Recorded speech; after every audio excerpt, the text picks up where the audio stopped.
इन politicians का master plan आपके सामने ही होता है, फिर भी आप देख नहीं पाते हो, और अगर देख लिया तो समझ नहीं पाते हो। मुझे बस 2 मिनट दीजिए and I will show you the harsh reality.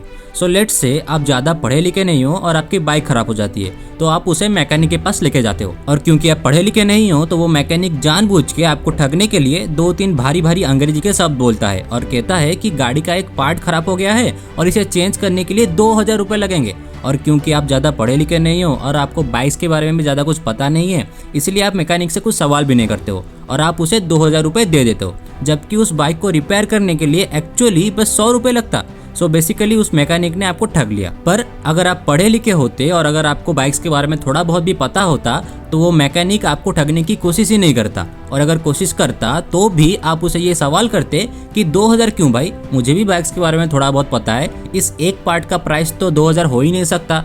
And ultimately वो मैकेनिक आपको ठग नहीं पाता। और इन दोनों सिनेरियोस में आपको बस एक ही डिफरेंस दिखेगा, and that is quality education.